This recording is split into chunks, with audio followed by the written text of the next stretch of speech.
అదే RTV app వార్తల్ని క్షణాల్లో చదివే అవకాశం ఉంటుంది. ఒక న్యూస్ పేపర్, ఒక టెలివిజన్ ఛానల్ మీ చేతుల్లో ఎప్పుడూ ఉంటాయి.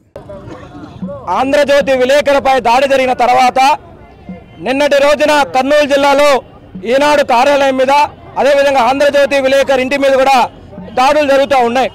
జగన్మోహన్ రెడ్డి ప్రభుత్వాన్ని సూటిగా ప్రశ్నిస్తూ ఉన్నా, అయ్యా నువ్వు పాదయాత్ర చేసేటప్పుడు చిన్నపిల్లలకి ముసలోళ్ళకి తేడా లేకుండా ప్రతి ఒక్కరికి ముద్దులు పెట్టుకుంటా పోతా ఉంటే నువ్వు చేసిన హామీలని టీవీలో చూపించింది ఇదే జర్నలిస్టులు కాదా జగన్మోహన్ రెడ్డి గారు?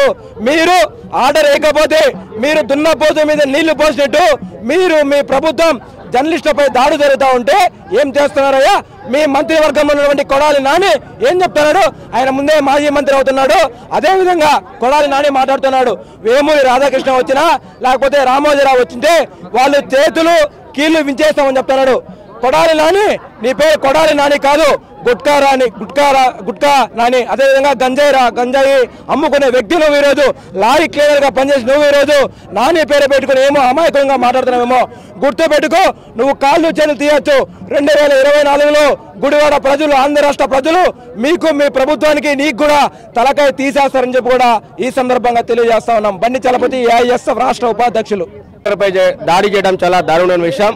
ఈ రోజు గత 3 సంవత్సరాల నుంచి ఏ విలేకరు అయితే రాస్తారో, ఏ పత్రికా స్వేచ్ఛగా అయితే రాస్తారో వాళ్ళకి యాంటీగా రాసినటువంటి అధికారులు విలేకరుల మీద దాడి చేయడం చాలా దారుణమైన విషయం. మేము ఇప్పటికైనా హెచ్చరిస్తాం రాష్ట్ర ప్రభుత్వాన్ని, మీకు మంచిగా రాస్తే మాత్రం మీరు ఆటకెక్కిసి మీ పల్లకి మోస్తారు.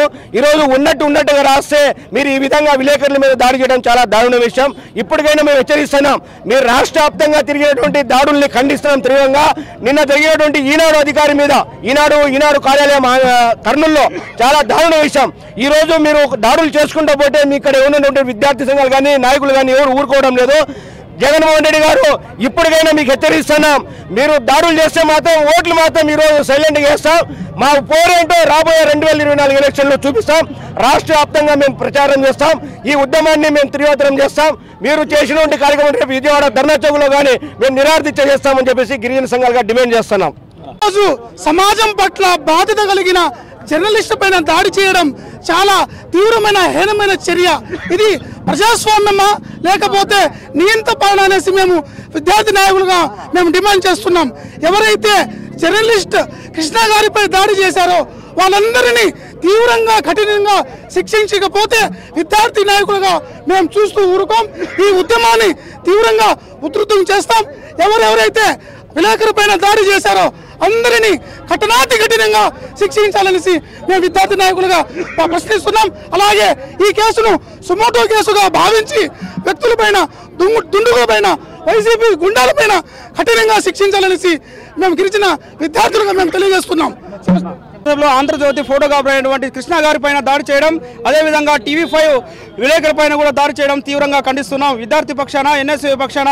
ఎందుకంటే ఈ రాష్ట్రంలో ప్రజాస్వామ్యం చచ్చిపోయింది. జగన్మోహన్ రెడ్డి ముఖ్యమంత్రి అయిన తర్వాత ఈ రాష్ట్రంలో ఎస్సీల పైన దాడులు, గిరిజనుల పైన దాడులు, బీసీల పైన దాడులు, విద్యార్థి సంఘాల నాయకుల పైన దాడులు, ఇప్పుడు చూస్తే జర్నలిస్టుల పైన దాడులు.